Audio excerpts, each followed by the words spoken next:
Quando os soviéticos foram lá libertar, existia um confronto, um combate? Ou eles estavam em maioria? Como é que foi? Olha, quando eles reconquistaram Moldova, a primeira região que eles reconquistaram foi Moldova, onde eu estava, morando, que era pertinho da Ucrânia.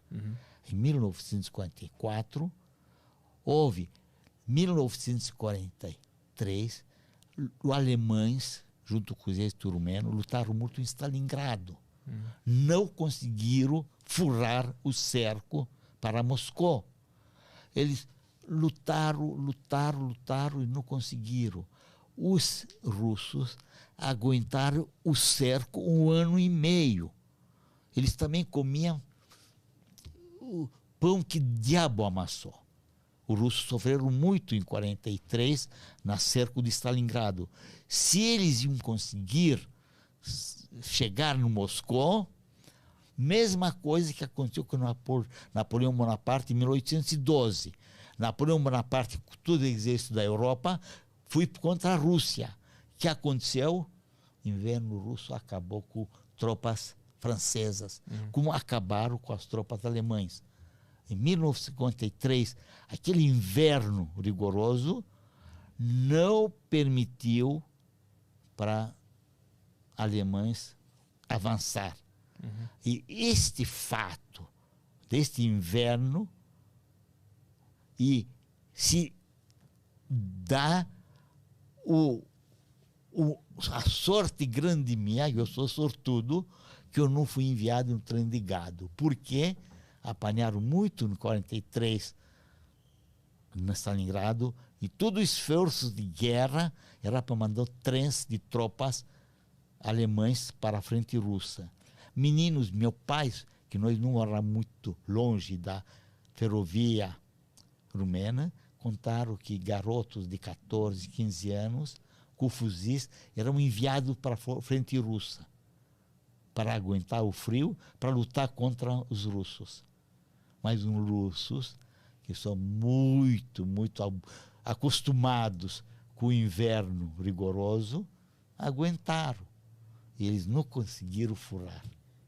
Tem muitos filmes que mostram o cerco de Stalingrado, e como os russos aguentaram as tropas alemãs. E aí até quando vocês ficaram nesse barracão sob domínio do soviético?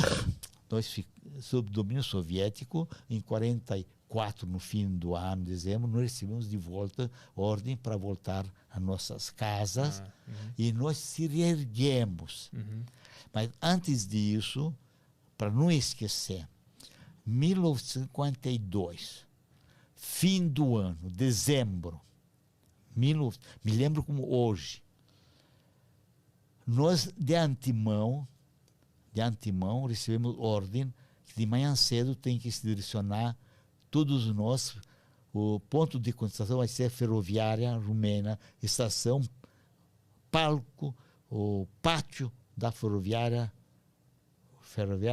de Bacău.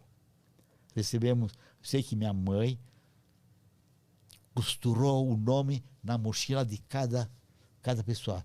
Yoshua, Mickey, Leão, todos meus irmãos, meu pai. Meu pai ainda estava lá no Bacău, no barracão. Em 43, que ainda continuamos a ficar, que o exército rumeno não tinha soldado para cavar as trincheiras, convocou os judeus que podiam trabalhar e foram lá para Transnistria, perto da Bessarabia. Transnistria chamava o lugar onde meu pai foi para cavar trincheiras. E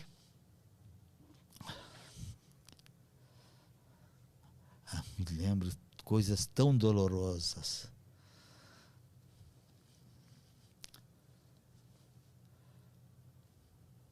Eu comecei a contar sobre... Vocês foram se encontrar no trem, o ponto de encontro, e da mochila que estava escrito o nome de cada um. Em 1942, dezembro, 1942, a gente fica tão emocionado, a gente dá branco, a gente não, tão emocionado eu fico. 1952 de dezembro, nós fomos convocados para ir na estação ferroviária de Bacão, que não era muito longe. Antes disso, um dia antes, minha mãe bordava o nome de cada um, que nós devíamos ir com o pouco pertence que temos para direcionar em direção da estação. Ponto de concentração era a ferroviária, pátio da ferroviária de Bacão. Nós fomos acordados pelos tambores, megafones, com gritos de capos, répede, rápido para sair, para adicionar em direção à estação. Fui 7h30, 8 horas da manhã. Um frio, 35 graus abaixo do zero. Eu sei que tremia. Eu estava com as pernas embrulhadas em jornal para amenizar um pouco que seja o frio. Todo mundo obrigados, que tinha campos diferentes, periferia do Bacão. Tinha muitas cidadezinhas pequenas, vilarejos, que foram concentrados no Bacão, que não havia linha férrea. E fomos lá, o Bacão era 1 quilômetro distante de onde eu estava confinado, Baracão. Chegando lá, um quadro macabro. Toda a estação cercada de polícia secreta alemão da SS, com aqueles botas reluzentes, submetralhadoras, ternos Victor Hugo, ternos bacanas. Toda de 5 metros, um guarda, todo cercando. Um mar de gente no pátio, cheio, velhos de bengala, mulheres com criança no colo, berrando as crianças de fome e frio. As mães com crianças nas pernas, segurando, gritaria, cães ferozes, pastores alemães, rosnando. Olha, um barulho infernal. Me lembro como se fosse hoje aquela estação repleta de gente. Os capos, de longe, viu comboio de vagões vazios, uma rampa de madeira.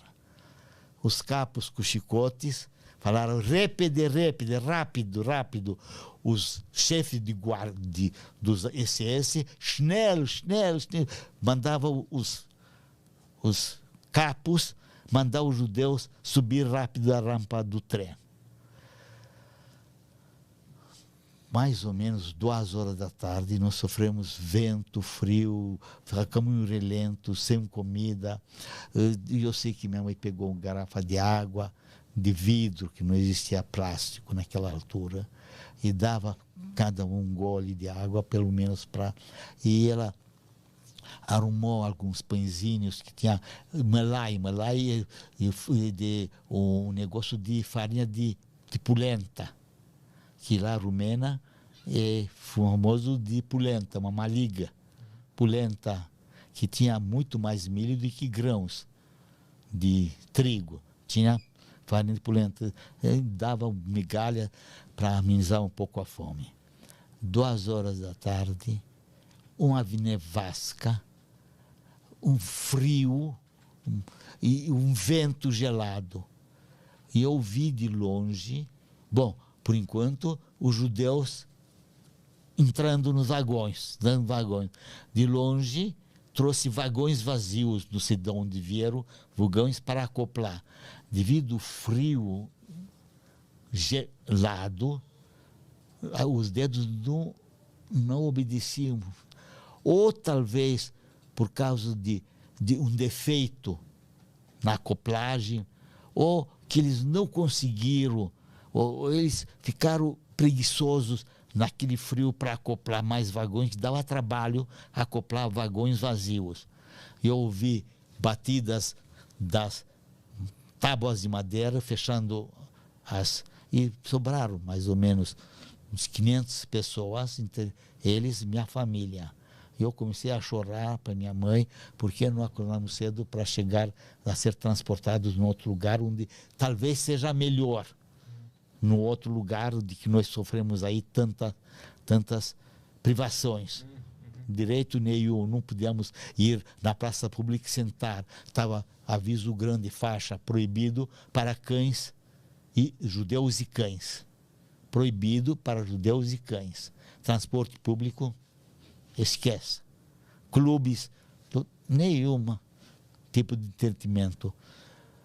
E como veio ventania tão grande, e próprios soldados, próprios capos rumenos, estava tão tremendo de frio, que também o vento gelado batia no rosto. Eles estavam eu também tinha um negócio que minha mãe crochetou para proteger os ouvidos.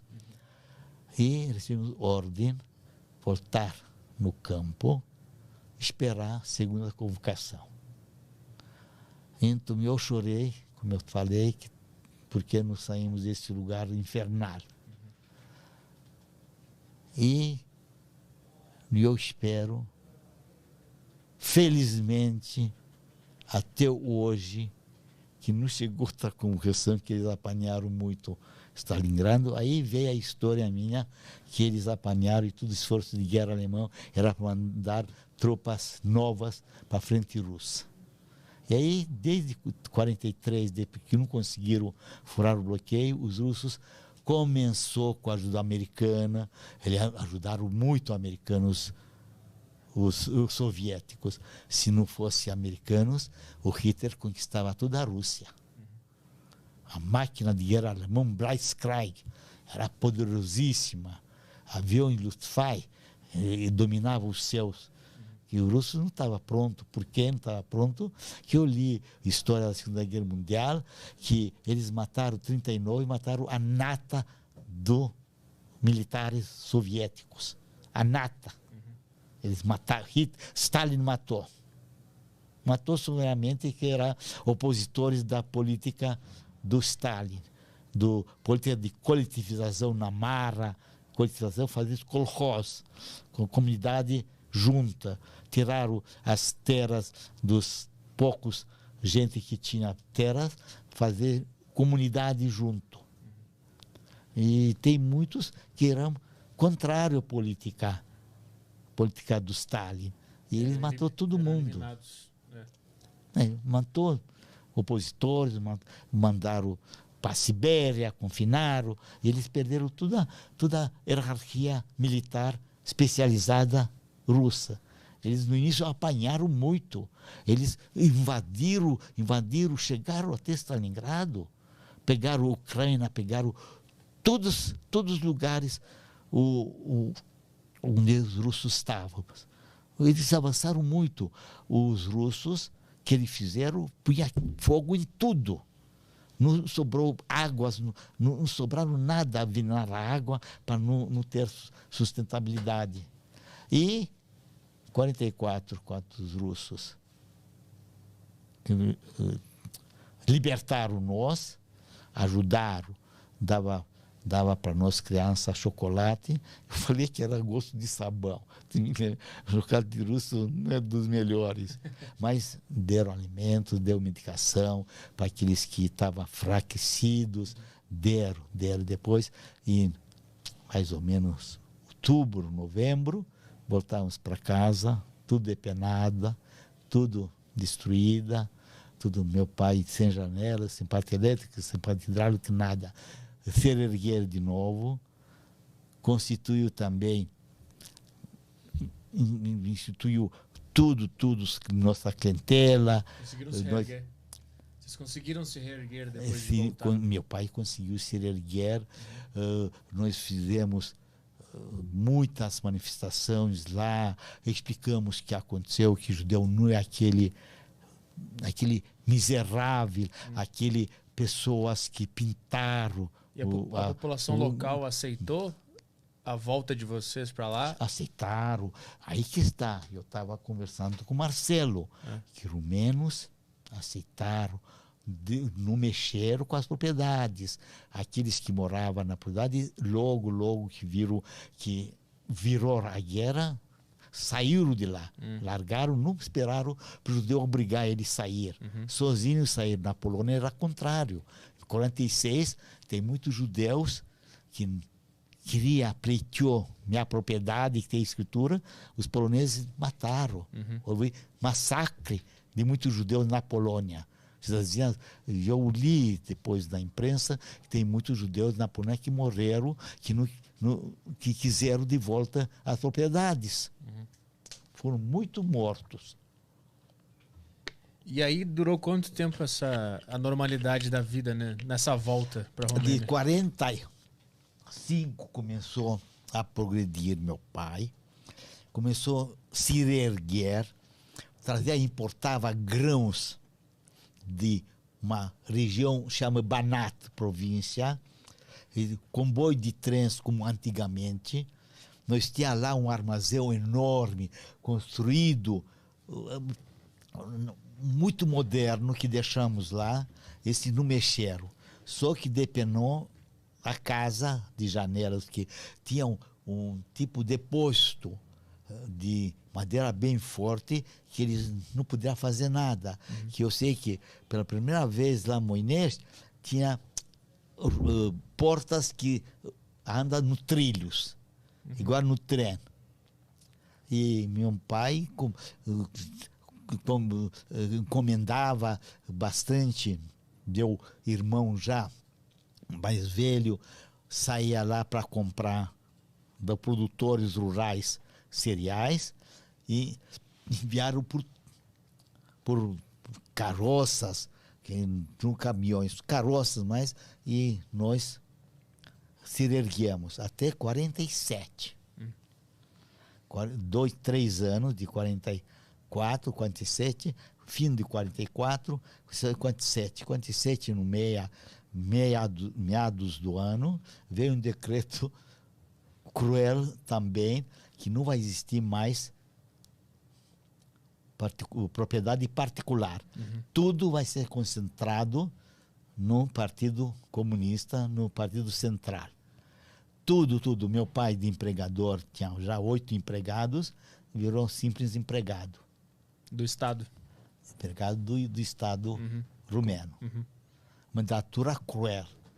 Por esse motivo, a minha mensagem é para lutar e combater, repudiar qualquer extremismo, sempre sendo da direita ou da esquerda.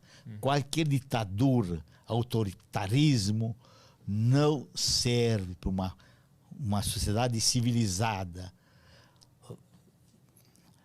E eu acho que aí, no Brasil, eu conheci de verdade o sabor da liberdade. Mas vocês saíram da Romênia por causa do comunismo? Por causa da ditadura comunista. E eu tenho um irmão que em 1946, logo que libertaram, furou as fronteiras da Romênia, que o comunismo não deixava os judeus sair. Furaram e chegou em Israel. Ele faleceu na primeira guerra contra os árabes, em 48. Justamente no início da guerra. A independência foi em 48, em maio. Em junho ele faleceu. Qual era o nível de opressão que o Partido Comunista exercia na população? Uma ditadura cruel. Você não pode fazer nada além que o Estado te manda. Era obrigado a se politizar. Era obrigado à noite ir nos clubes. Ele tinha muitos clubes de educação comunista. Ensinaram a vida de Iosif Davidovich Vyacheslanovich Stalin, da Geórgia. Me lembro como hoje, que eu era obrigado de ir, como criança, de me doutrinizar. E todo mundo devia se doutrinizar no conceito comunista. E, olha, incrível, não podia fazer nada além do que eles mandavam. Existia muita violência? Violência não.